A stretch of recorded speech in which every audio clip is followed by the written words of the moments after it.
Bring it in. Michael Hotard back here for another edition of the No Huddle with Bayou Report. It's trivia time, so let's get right to it. The NFL Top 100 Players just released, and I found this interesting stat the other day. My question for you is, who is the only player to make that list all 10 times that is not a quarterback? That answer to be revealed at the end of this segment. As the bubble play started, as expected, protests are happening during the anthem. You see players locked in arms. And then, of course, the reveal of the Black Lives Matter jerseys with the nicknames that allude to Black Lives Matter. As I alluded to in a previous video, for those who don't want to see the politics in sports, I've already talked about this. Politics have always been part of sports. There's always been that political push. This isn't anything new. You can refer to one of my previous no huddles to see more on that and some of the athletes who have always been activists in sports. But the big thing I want to talk about, the Pelicans take on the Jazz and they fall short again. In the final minute of the game, we've seen the Pelicans blow a league lead, 20 games where they have led or were tied in the final minute. The same thing happened against the Jazz. Ironically enough, the team that's second worst in that category. And another big part of this is Zion Williamson, the Pelicans' biggest star, unhappy with the amount of minutes he's playing. If he's complaining about his minutes, give him the minutes. He's your centerpiece.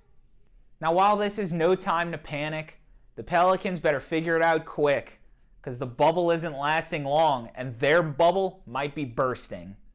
Speaking of bubbles bursting, if you didn't check it out, Joe Kelly of the Los Angeles Dodgers is serving an 8-game suspension after going headhunting against the Astros, who infamously got caught stealing signals of their opponents. That eventually led to a World Series victory. And this is ridiculous that I even have to say this, but I'm going to defend the cheaters here. I've talked about baseball in a couple of these no huddles recently and how I just kind of fell out of tune with the sport.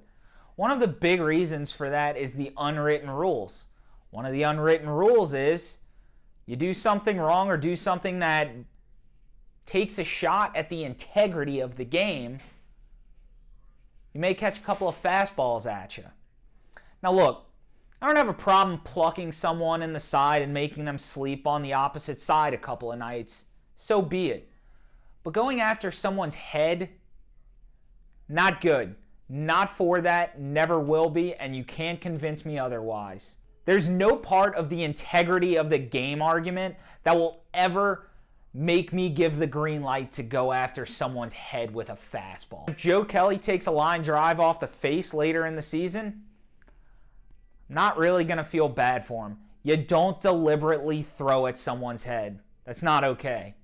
And once again, baseball looks like a joke and their unwritten rules are a joke. Another joke is something I talked about in the trivia question, that being the NFL's top 100 players. Now, I was looking at the list of the top 100 players, more specifically the top 10 players of each list that's been released in the last 10 years. And overwhelmingly, I think they've been right on par. However, the last 2 years, there seems to be a big prisoner of the moment mentality. Specifically this year, the number one player, Lamar Jackson. Now, while he's coming off an MVP and a great season, and I don't want to take that away from him because he's a great player. He's top 10 worthy, but number one, not even close. But to put him in a list ahead of Russell Wilson and Patrick Mahomes is a joke. There's really only 3 guys I foresee in the top 3 of that list. Patrick Mahomes, to me, is the definitive number 1. The only player I could see putting above him is possibly Aaron Donald. And then Russell Wilson's not far behind. Now, keeping up with the top 100 players is the answer to our trivia question. I asked in the beginning of this segment, who is the only non-quarterback to make all 10 of the top 100 lists? That answer is none other than longtime Arizona Cardinals receiver Larry Fitzgerald. Thank you for tuning in to another edition of the No Huddle. For Bayou Report, I'm Michael Hotard, and as always, honor the huddle.